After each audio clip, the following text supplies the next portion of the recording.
Mikko Rantanen makes franchise history. Jason Robertson remains unstoppable, and the Dallas Stars get another gutsy road win in Winnipeg.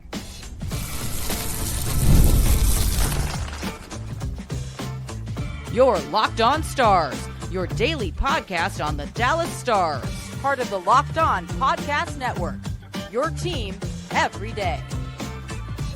Howdy, Stars fans. I'm Joey Erickson, former producer of 105 Through the Fan. Please be sure to subscribe. We are free and available wherever you get your podcasts and on YouTube. And as always, thank you so much for making us a part of your day and making us your first listen. Welcome to a Wednesday edition of Locked On Stars, part of the Locked On Podcast Network, now the #1 sports podcast network. Today's episode is brought to you by FanDuel. If you want to be right in the middle of the action this season, visit FanDuel.com and place your NFL live bets all season long. The Dallas Stars extend their franchise record point streak on the road to 13 games as they take down the Winnipeg Jets by a final score of 4-3 last night. Another big win in the Central Division for the Stars. Mikko Rantanen makes franchise history. We'll talk about that. Jason Robertson in the power play remains unstoppable. What is the secret sauce for the Stars? We'll get into that. And Thomas Harley returns. The Stars are finally getting healthier as well. And Dallas just keeps on winning. The Stars keep on winning, and so do the Colorado Avalanche, so do the Minnesota Wild. Everybody is winning at the top of the Central Division. Sorry for a later episode today, by the way. The Ice Rays played last night, a rare midweek contest, but we got a huge victory. The Ice Rays have won 5 in a row right now, so I was a bit busy, had to catch the game earlier today, and now finally able to sit down and chat about it with all of you. So thank you for tuning in. Let's start with Mikko Rantanen, because he is the moose. He is the moose that is loose. A franchise record with 3 assists against the Jets. He now has the most points of any player in the first 50 games of the franchise. 60 points after a 3-point effort. That is one more than Neil Broughton and a couple more than Mike Gartner. But 60 points in 50 games for Mikko Rantanen. Remember when we heard all of the criticisms about Mikko Rantanen when the Stars acquired him last spring? Remember the criticisms that he couldn't do it alone? He was lazy, a Nathan McKinnon merchant. We bring it up all the time. It's a bad day if you're one of those people. It's an absolute horrific day and a tough one if you're one of those people, because Mikko Rantanen is as an elite scorer as you can get in the National Hockey League, putting on an absolute clinic with the Stars this season. 18 goals in his first 50 games. He leads the league in assists with 20, and he has 67 penalty minutes, which also leads the league. He's doing everything and then some for the Dallas Stars this year. Had another awesome performance against Winnipeg, where he found himself in the box. The Stars had to kill off a late power play for Winnipeg, but they have been clinical on the penalty kill as of late. They're now 8th in the NHL on the penalty kill. They were 27th at one point earlier this season. They've righted the ship on that side of special teams. And Mikko Rantanen is the gift that keeps on giving. We touched on it earlier this season. We touched on it last year. The Stars just have never had somebody of this caliber. He is a step above what Dallas has had in the last couple of seasons. And Jason Robertson, believe me, is on fire. But Mikko is just a step above. He has that little extra gear that he can go to when you need it. And I'm a bit shocked that he broke a franchise record, but then again, I'm not. It just sort of came and gone, right? 50 games, and then you look up, he's got 60 points, and just having such an awesome year in Dallas, and was a big part of the victory. Now, on the road victory as a whole, another gutsy win for Dallas, 13-game road point streak now. That's a franchise record, and I thought had a lot of similarities to the season opener against the Jets in Winnipeg. Dallas was opportunistic. When they had some looks, they were able to bury it. And they were really strong defensively, I thought. Sound defensively at points. They had some mistakes here and there, that's for sure. Casey DeSmith was excellent. Winnipeg, I thought, was the better team for large stretches. They outshot Dallas 33-19. But the Stars won the special teams battle. They go 2 for 4 on the power play. The Jets go 0 for 4. And that's really the difference in the contest. Winnipeg was heavy. They created a lot of chances. They outchanced the Stars 25-16 at 5-on-5. The Stars took some punches. They had to weather the storm. But it was sort of a road masterpiece once again for Dallas, where they were opportunistic on their looks. They capitalized on the power play. And when they really needed to buckle down, they buckled down and got the kill late. And they didn't give Winnipeg all that much with the extra attacker. Didn't give them anything when it was 6-on-4 late. Lindell and Miro played the final 3.5 minutes or whatever it was of regulation to seal off the victory. And it's a solid 4-3 victory on the road, where the Jets gave you the best, their best punch late, and the Stars were able to hang on. And they did something really important. That was just get up and get out to a lead. In the opening minute, they set the tone. A strong shift from Rantanen, Johnston and company. They get in on the forecheck, and then Esa Lindell's able to wire it home. But that was a great shift to start the game, and they showed it on Victory Plus. Winnipeg is the worst team in terms of winning percentage when trailing this season. So that was massive for the Stars, just to get out ahead and force a Winnipeg team that is dealing with a backup goaltender right now, and Comrie, to have to maybe push and press offensively. And don't get me wrong, they looked really good and had so many chances. But once again, I thought the Stars generated really high-quality looks, not a ton of quality, I should say. But they did have 13 high-danger scoring chances to Winnipeg's 14. At 5-on-5, it was tied 11-11. So the Stars were still testing Comrie, and a couple of their goals were just getting Comrie moving back and forth, getting screens in front, right? Steele provided the screen on the Lindell goal to open the scoring. Petrovic's goal, his one-time blast, went right through a sea of bodies in front. I don't know if Comrie ever saw it, right? The Stars did an excellent job of taking his eyes away and just bearing some of the chances they did have. Petrovic was awesome. I thought he had such a strong game. Something I noticed last night in particular, he played with Harley a lot. That was a pairing that they went to. But Petrovic in particular, and maybe this has been a consistent theme of his game this season, but last night, for whatever reason, I really noticed him snapping passes tape to tape in the defensive zone.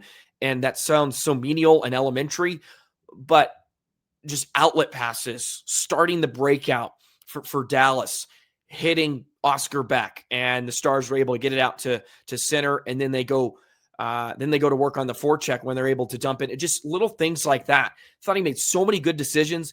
He's never rushed, never pressured, or makes a costly decision, right? I just felt like very calm, composed, makes the smart, really simple play. And I think those are little plays that defensemen make in the NHL that just pay off in huge ways for a team. And he ended up grading out as the best star in the game, 3.40, best player overall in the contest. Played over 18 minutes. Had a goal. Harley was right there with him in his return. We'll talk about him later on today's show. But the big boys for Dallas really came out and had good games. When the Stars needed a little spark, there was that Quebec line, which has been aptly named, between Bourque, Ritzkovian, and Beck. They spent some extended time in the offensive zone when Dallas needed a bit of a spark, when they were getting hemmed in a bit. They had another strong night. Ben, Rope, and Robo, 6 scoring chances at 5-on-5, 0 against. What a little trio that has become for Dallas since Ben's return. And you know what you're going to get when you got 53-96 together. Just an overall strong defensive, opportunistic scoring offensive game for Dallas. Another road win, a tough place to go to. And Stars have won both games now in the Peg. They have Minnesota here in a couple of days. That's a strong win against the Central Division opponent, and one you feel like you have to get in some ways because Hellebuck is out. So take advantage of not having an MVP in net.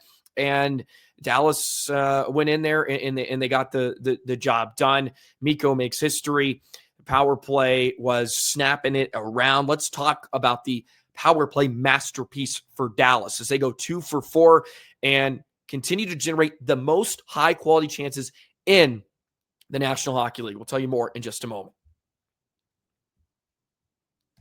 Today's episode of Locked On Stars is brought to you by Monarch Money. The holidays are amazing, but they can also get overwhelming fast. Travel, gifts, parties, year-end expenses. It's really easy to lose track of your money this time of year. And that's exactly why Monarch has become such a game changer for so many people. If you want to keep your finances under control this holiday season, you need to be using Monarch. Rated Wall Street Journal's best budgeting app of 2025, Monarch is an all-in-one personal finance tool that brings your entire financial life together in one clean, simple, easy-to-use dashboard. Holiday spending can sometimes get out of hand, right? And you are trying to get a bunch of gifts for your friends, your family, and then you check your accounts and you're like, oh, I need to be careful. And that's where Monarch comes in. They have shared dashboards and they have shared goals so you can budget for your holiday shopping if you're trying to get some last minute gifts and you don't want to let financial opportunity slip through the cracks. You want financial security. So use code LOCKEDONNHL at monarch.com in your browser for half off your first year. That's 50% off your first year at monarch.com with code LOCKEDONNHL. Hey, Locked On Stars fans, thank you for making us your first listen of the day. Thank you for making the Locked On Podcast Network the #1 sports podcast network. You already live your team every day. Now take it up to the next level and go ad-free. Join the Everydayer Club, and you can get Locked On Stars with no interruptions. Be sure to check the comments section below. Check the notes on today's episode, and you can get Discord access and more, all for just $5 a month and $50 a year. You can go to the link, and you can click on the show notes to learn more. The Everydayer Club. Stars power play has been an everyday occurrence, it seems like, this season. One of my bold predictions of the season for Dallas was they were going to have the best power play in the NHL. And boy, they're nipping at the heels, I should say, at Pittsburgh, who's in first. But the Stars are the #2 team on the power play this season. They go 2 for 4, and the puck work is brisk, it's crisp, and it was beautiful. The power play goal from Rope Hintz, just great stuff by Dallas, being hungrier on the puck. When you have the extra attacker, one of the things you have to do on the power play is outwork the penalty kill. Sometimes you just have to outwork them so you can win some of those battles. And there was a 50-50 puck along the right wing boards. Johnston was in there along with Rantanen. Stars are able to pull it free. And then Robo makes a great play, finds Johnston on the goal line. Johnston just plays it across, and it is a sweet little setup by Rantanen just to bump it into the middle. Hintz was unmarked by Winnipeg. He was all alone. Comrie was swimming, and Hintz was able to knock it into the empty net for his 9th goal of the season. Rantanen and Johnston pick up the helpers. Stars were able to get into the offensive zone a lot better than they had recently. They had some troubles in the last couple of games on their entries.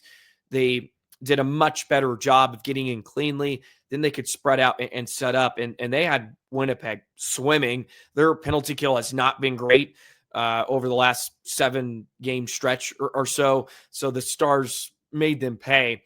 And at timely times too, right? Again, timely scoring for Dallas, where Winnipeg made a nice push late in the second period. Shifley, who was excellent, man, him and Connor were all over the place.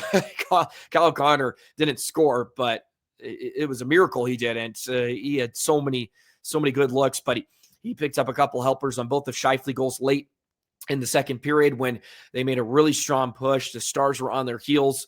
And then you come out into the third period, Stars get a power play, and boom, they bury it. Jason Robertson, who is unstoppable, 19 goals now on the year, just great puck movement. It was awesome to watch. They're just snapping it around the perimeter, Rantanen and Miro to Robo. And then finally, Robo just buried it on the one-timer. Comrie just lost track. You couldn't track it anymore. Stars were just moving it so quickly. And it was a lengthy set, too. It's not something that occurred off a face-off win. Stars had to get in. They had to move it around for a good 35, 40 seconds in the attack zone. So they were able to get a penalty kill for Winnipeg to sort of collapse down. Stars were able to lean on that. And when you're able to do that and then get the goalie moving side to side, it just opened up so much room for Robertson to bury it. And it's Miro kind of walking in, faking a shot from the top of the zone, from the middle of the rink. And he sold the shot, slid it over to Robo, and he really had a wide open net. That was a big time goal at the time. Although Winnipeg was able to punch back rather quickly to make it 4-3. Stars had a great look and opportunity on their fourth power play. They were unable to convert, but they're just generating so many looks. It feels like they're going to score. There's no way you can stop a unit like that. It just has so many different threats and weapons that they can go to. But Michael Dixon, one of the pre and post game hosts on the ticket, posted this on Twitter earlier today. High danger goals per 60 on the power play. The Stars 7.92. That's first in the NHL. The next closest, Chicago, at 5.89. That's a large gap. So the Stars are creating so many different high danger goals and just creating chances on the power play. And even when they're not scoring, it looks good. And I think that's a really strong sign for Dallas. Although if they weren't scoring, we'd be like, they're creating a lot. They're just not bearing down. They need to finish more. It's always that double-edged sword, which I think we thought at times last season when the Stars got into some slumps on their power play. They had looks. They couldn't bury them. And a large credit needs to go to Neil Graham, who's been the mastermind a bit on the power play this season. And Glenn Goldson, again, has to have some input, I imagine. And he ran a really strong power play in Edmonton. And I know the Oilers had a phenomenal power play under Glenn Goldson. They have phenomenal talent, but their power play hasn't been as potent, maybe. You can say that, but it's 31%. It's third. They're right behind Dallas. But Dallas has a lot of good talent too. So there really is no excuse for Dallas not to have a strong power play. In Edmonton, that's what they've been really strong again and consistent. Maybe they're relying on it a bit too much as well. I think you could say the same about the Stars to some degree, but it's not like they're awful at 5-on-5, and they are taking advantage of the power play. I don't see that as a bad thing, right?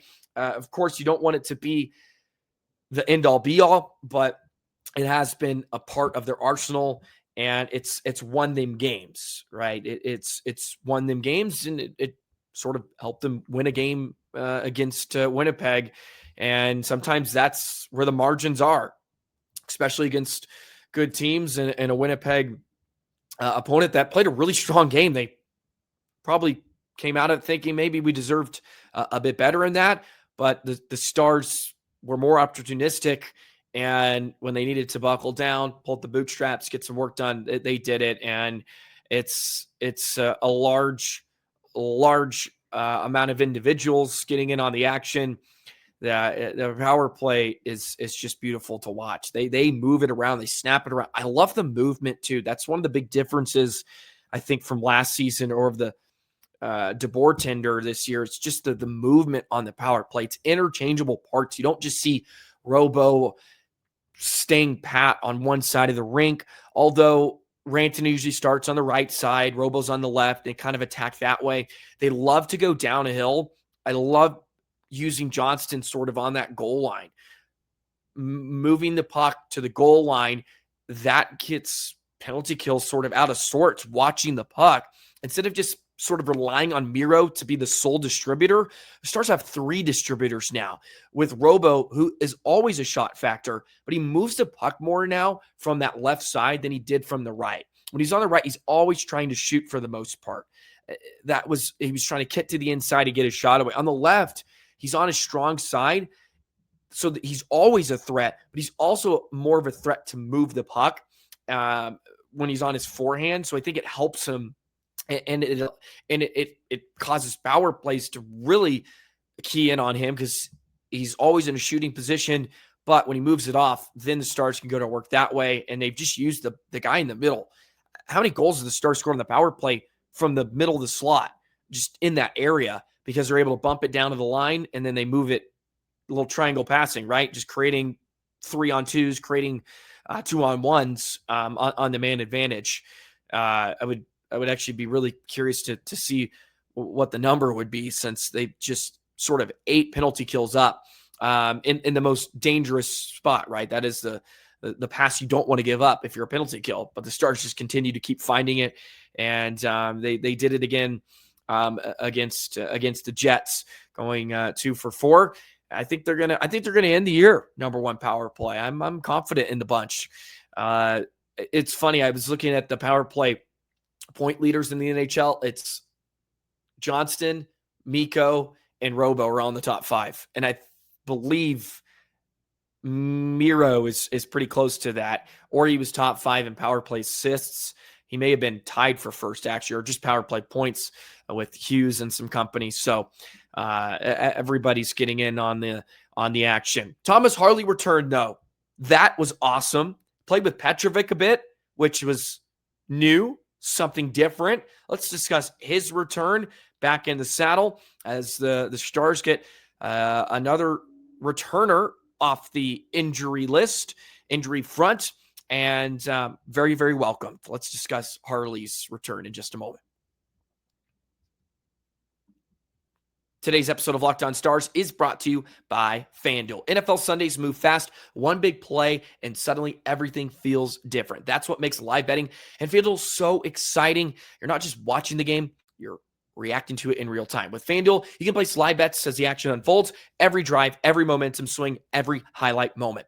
Live betting is best when the game starts to shift, a receiver can get hot, a defense tightens up, or the momentum flips after a turnover. FanDuel lets you jump into the moment. Live spreads and money lines adjust instantly. Player props will begin to update if a player gets hot. You can bet next touchdown scores, drive results, totals, and more. It keeps you locked in every snap, every drive, every possibility. So if you want to be in the middle of the action this season, visit FanDuel.com and place your NFL live bets all season long.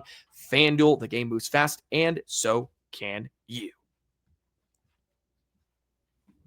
Great to see Stars defenseman Thomas Harley back in the mix. And I really liked him playing with Alex Petrovic, which we have not seen, I think, ever, at least as a pair on the line charts, so to speak. They've played together at points in small doses, but they were a pair. And when you think about it, I think it's actually a great duo for Dallas. And when I mentioned Petrovic earlier in the episode about him making really strong outlet passes, tape to tape, moving it quickly, that's what Harley does, but he's more mobile. And Petrovic, I mean, what a story it's been for him. I know we got to talk about Harley, but what a story it's been for him. We may have to do an entire segment on him on another show. We'll try to keep it on point here with Harley. He played under 18 minutes, so that's pretty decent work in his return. Ideally, if you're a Stars fan come spring, you're going to want to see him in the 25-minute range, but they're going to ease him back. I think it was a lower body injury. I don't know if it was ever classified. I think that was the point, but he did seem to move much better tonight. And I don't know if some of you can recall the last time we sort of saw him in a game, and when it was mentioned he was going down with an injury, thought it kind of makes sense. It just didn't seem like he was moving all that well in the weeks leading up to his injury designation. And last night you were like, okay, he's moving freely. There doesn't seem to be anything limiting him, and made a couple good plays. He jumped in the rush a couple of times, which you expect to see. And as I said, was a strong partner with Petrovic. They ended up grading out as the two best stars in the game.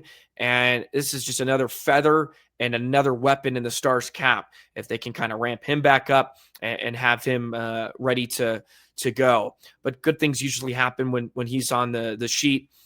Stars certainly had some moments. I think Harley did too. There was some rustiness. He coughed the puck up a couple of times, but he has to get back up to speed quickly.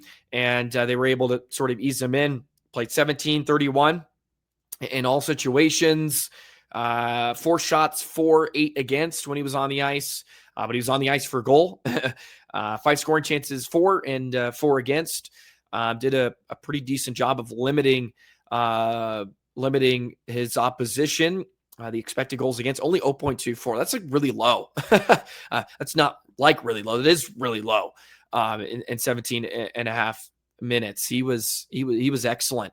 And he wasn't playing against the Scheifele line a ton straight up. Lindell and Miro got a lot of those minutes. But that's something that the Stars probably knew going in. You're going to get 4 and 23 against that top line, who, of course, were able to touch up Dallas a bit. But you give Petrovic and Harley some easier matchups here and there, and they thrived in it and had a strong night. He gives Dallas somebody that has mobility, and with Bischel then going down, that's a nice gift back. I was thinking too, with Petrovic, that pairing, if you're Dallas, you got Miro and Lindell, of course.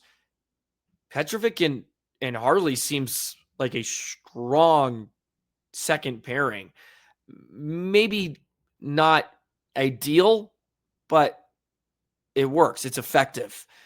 So I'm curious if they stick with it for a bit, since, of course, we saw Harley and Lundqvist was the original pairing coming into the year, and they were very good. They had some shifts together again, but I think I like Petrovic and Harley together. It's almost like a Miro Lindell pairing. I feel like you can get the offensive upside, of course, but and it's funny enough, the two defensemen that scored in the game are not the offensive threats on the pair, if you will, since Miro and Lindell or Miro and Harley, but it was Petrovic and Lindell that scored. But it gives you like a solid balance to kind of complement each other. And then Lundqvist and Capobianco is sort of a frisky third pair for you.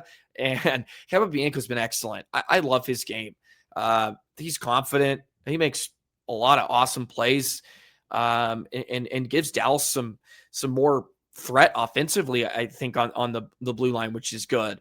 And Lundqvist, man, he had an awful turnover, but he continued to play, which I thought was good. He had the awful turnover, but they still used him. He played under 12 minutes. You're not going to see him a ton when it's a 4-3 lead and it's under 4 minutes to go. You're not going to see him a ton. But he's just sort of ramping back up, right? He's fresh off an injury. So those are two that maybe as they get ramped back up, they put them with one another. I'm curious. Maybe the thought process was Lundqvist just got back. Harley just got back. Let's not put those two together and make them work or have to do more than they are capable of right now, or more than we need them to.